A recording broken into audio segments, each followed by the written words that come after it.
It's bringing estate to work day, removal day. So looks like somebody's come to give us a hand, which is good. So let's get this unit packed up and get ourselves to somewhere else.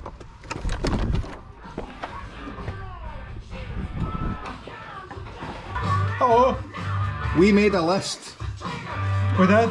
You might want to turn the music off. I see we're once again bringing oil to this car. We are. So I've had a few nights sleep now to think about the situation and figure out what we want to do next. Where we left it was, is it worth doing? And we're just debating the costs, and of course it's worth doing. It's tools and track. I mean, if we didn't fix it, what would we do? We'd finish the low cost, that'd be a shame. So we're gonna pull the engine out, we're gonna get a new engine in, and who knows, you know, Tommy's warned me about a thing called project creep. So viewers, in a rare twist of fate, I actually get to take a back seat in this one. All you're going to find me doing this is this. Point a camera at this big fella. He's well trained at getting the coffee on straight off the bat. Doing the important thing, yep. And all I'm going to be doing is the menial mechanical order, frankly. I'm going to start taking all the crap that doesn't really matter out the way of this engine. So what we're going to start with for me is we need to get some clearance, because whilst we're dropping the engine out from the bottom, there's things here that we want to make sure are A, disconnected, and B, not going to foul. That means airbox down here, battery, don't need it, get out of the way. And then I'm going to start doing that line of sight thing that we always talk about when we take an engine out. Go around the whole thing, make sure there's nothing linking it to the chassis, and that'll allow it to drop out. Oil has drained out. I'm now going to go back under, put the sump plug back on and drain the gearbox oil. While that's draining, I'm going to start working on the prop shaft and the torque tube, and then see where we end up.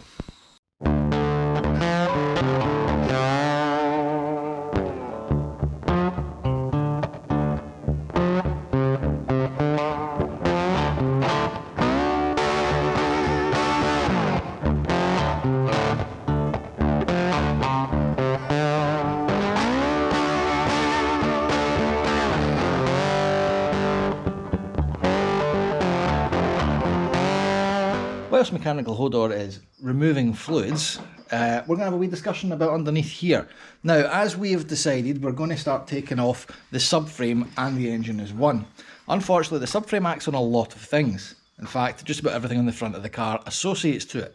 So what we need to consider in the front wheel well is all of this and what stays and what goes. Now, the first thing that we definitely don't want to be taking is the brakes. The brakes are full of fluid, and if it's possible not to have to bleed these in the back end, it would be advantageous. So what's going to stay with the car is all of the brake assembly and all of the associated wiring for it. So we'll disconnect this, and then we'll look at what else needs to come off or not come off.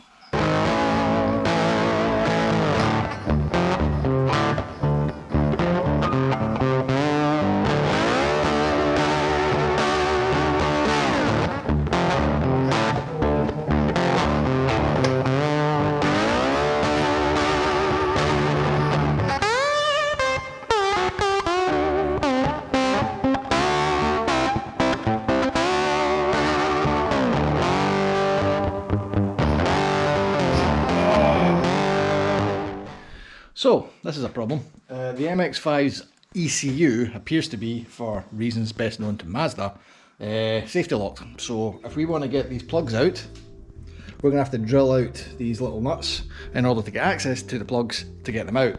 So, not wanting to get too disruptive and just carrying on for the sake of it, I've started to disconnect the engine loom all over here. The reason being, it's going to have to get changed and swapped onto the new engine anyway. However, I think that's also going to give me problems because a lot of it disappears down the back of the engine, and I've got really fat hands, so that we'll just put a pin in for the moment unless I can get some more stuff off from underneath. In the meantime, I have arisen. So we've been busy removing bits, specifically all that metal line over there, which is strut brace, oh not strut bracing, what's the word, chassis bracing, that runs across the underside of the car. We basically need to create a clear path so that I can drop the exhaust, the prop shaft and the torque tube, so that's what we're working on. You'll also see big tub of goo there, that is transmission oil and engine oil. So we're going to put the transmission oil sump plug back in and then continue on our merry way. So we have found the solution to getting this ECU plug out, and it doesn't involve drilling out the security nuts. It's a bit more minge bag. If at first you don't succeed, pack it in and brutalise the bastard. Right, let's move on.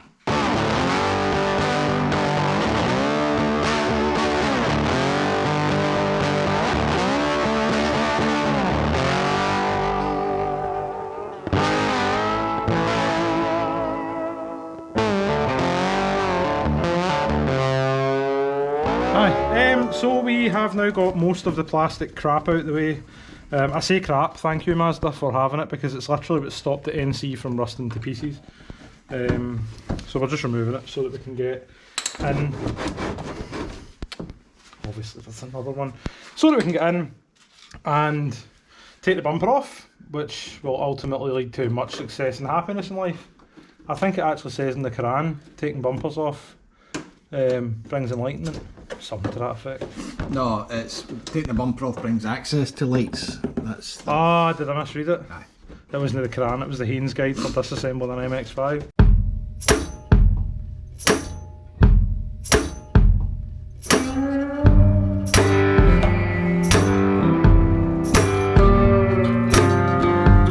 Why an NC?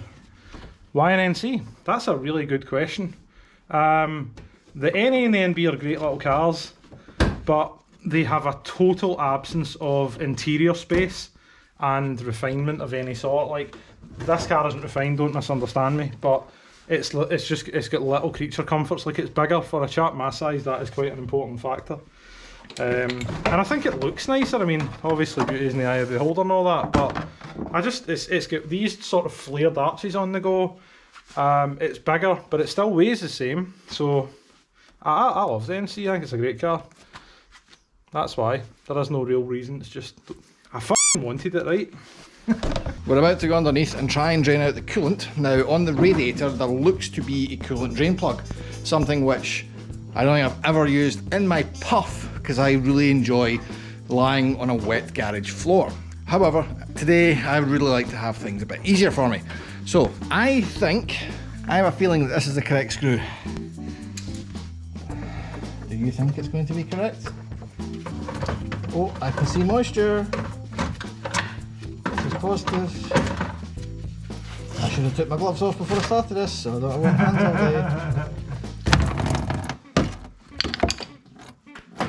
day. What the hell? What is that? Entertaining. As we are going to try to retain the air conditioning that's fitted to this car down in here, we're going to take the pump off and then remove the engine, but keep the pump and all the other ancillaries in the car. So to do that, we first need to take off the belt. Now, when you take the belt off, it's usually a wise move to remember what route the belt takes, especially when it's a serpentine. So what we're looking for is under this tensioner, under the water pump, over that, down and over that, over the crank, and then back round and then under this tensioner, over this tensioner here. You get some clues, because if it's not ribbed, it's got to go under. If it is ribbed, it's got to go over. So with that in mind, goodbye belt. Ping. One belt. That is a bloody big belt. It's got a lot of things to turn it. So it's just one belt? Jesus, I thought it was two like it was in the NB. Look at the size of that thing. The belt's big as well. The belt doesn't actually look in the worst condition either. It's had a new belt recently. Probably when the alternator was done. Oh, the alternator they got done. The history of this car is questioned, given that the engine was sold and was broken, so we'll believe our own eyes. Aye, well, we certainly won't believe the seller, who is cue the duck noise.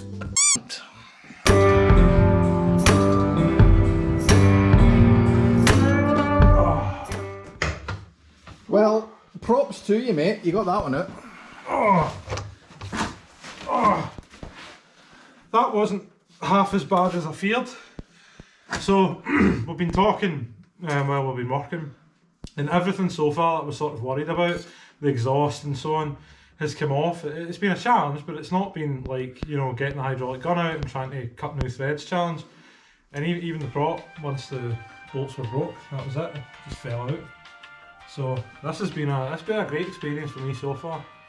Here's hoping we continue at the same pace. Apart from the fact that you bought a car with a fucked engine, Aye, you bought the right car.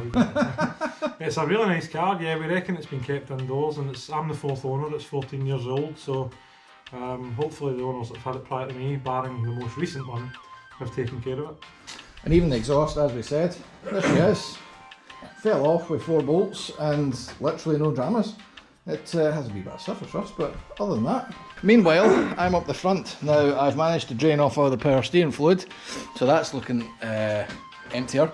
Got the brakes off, so the reason I've took the brakes, as we discussed earlier on, is to clear a path for the rest of the subframe to come off. Now, as you'll see, I've cable tied them up here because the stretch to go to the ground is still a wee bit too high. We've undone from here, so that's them basically sitting on the hard line, which is why I don't really want to pull them too much. Got another bolt here, we've undone that. Once we can get the guards out the way, we'll be able to cable tie that up to something up there, and that'll keep it out the way while the rest of this goes down. Now what I'm going to do is remove this aircon pump. Now, I've got all the bolts out, so we should actually be ready to pull. I'll go on record here as saying I don't have the faith that that's going to have the clearance to allow the engine to pass by it and not interfere, but it's either that or we're draining the aircon system anyway. We're nearly there. Only one minor injury so far, which was the very last of the bolts that hold the torque tube on. It's a interfering spline popped out. Tommy rectified that. Everything else has come off. We used the classic grind away the big subframe bolt, sort of grind away the excess so you can get a socket over it. Came off without problem. We've moved the air conditioning compressor out the way, which was a nuisance. But I knew it was possible because a chap on the internet showed me so. And the internet never lies. It never lies. Basically, we need to move the axle stands because I put them under the subframe, part of the subframe bolts. Just the safest place to put them to keep the car stable while we're both lying underneath it. Now it's time to move them. We then need to support the engine and the gearbox with trolley jacks and loosen everything off, and down it comes. Hopefully that's it. Alright. How are things progressing? Still a wee nap. Chilling?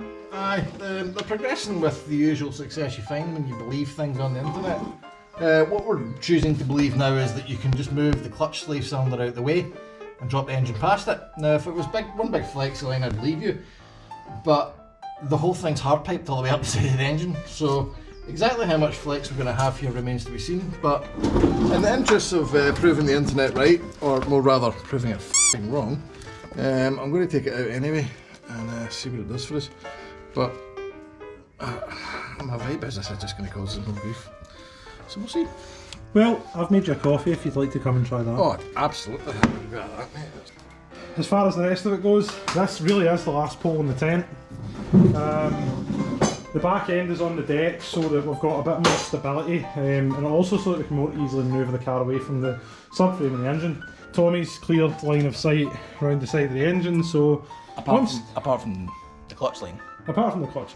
So at the start of this I said, this is the first time I've done something like this, and it's been really educational, it's been good fun. Definitely worth trying yourself, but there'll be some swearing involved. As I've said a couple of times now, we suspect this car's been garaged because it's come apart far easier than we thought it would have. Won't be long until we're done, then we just need to wait for the new engine coming, and it's been challenging, but it's not been a fortnight affair. So, we're making progress. Yes, the sun is slowly starting to set, but so are we.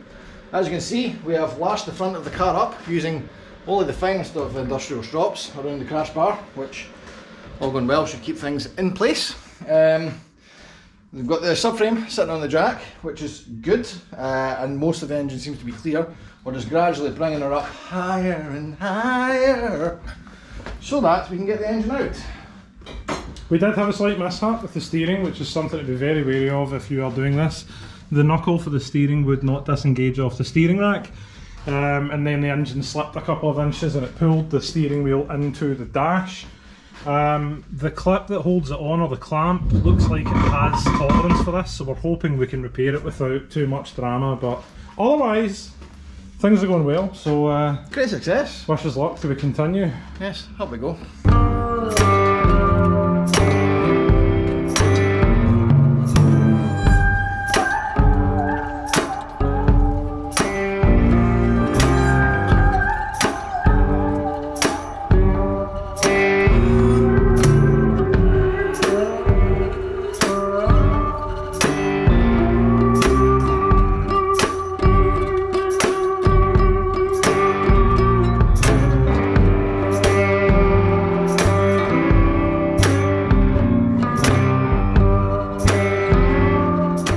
So, look at this. An engine out. With a gearbox. That's a gearbox, that's an engine, and that's rust. Look at that for crusted goodness. So, what's on the cards for you, given what I have just pointed out? Can you also point the inside of the arch, please, for Oh me? yeah, absolutely. So, this car, point it up a way if you can get the top mount. This car at the moment is savable, like just, all of that rust is not fatal. You can rattle it and the metal's intact, so I'm going to be spending a lot of time over the next week or two. So we're going to ground the inside of the arches, the front here, this bit that I don't know the name of. Crash bar. The crash bar. There's just surface rust I want to get dealt with. We're going to pull the engine off the subframe, or the subframe off the engine, whatever way you look at it makes no matter. What does matter is the rust, which we're going to get rid of. Then I'm going to get some black hammerite on and hopefully protect this car, if not for myself or whoever owns it down the line, because it's a really honest, clean little car. It deserves to be saved. The floor pan is totally intact as well, which is very, very rare. If you've really enjoyed this, go on to patreon.com/toolsandtrack and help fund more amazing projects like this. If you've only just liked it a little bit, then do the thing at the bottom of the screen. Like, subscribe, hit the bell. And if you want to see more, find us on twitch.tv/toolsandtrack, where you'll see every Tuesday we talk 7 pails of shit about cars on a podcast. Until then, stay tuned and we'll be back with a new engine.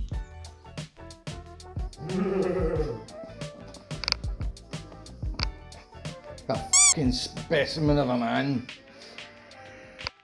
So it's given me the confidence to do this again when we need to. It's not been a fortnight affair, does that mean nobody's been teabagging over you after they killed you? Oh.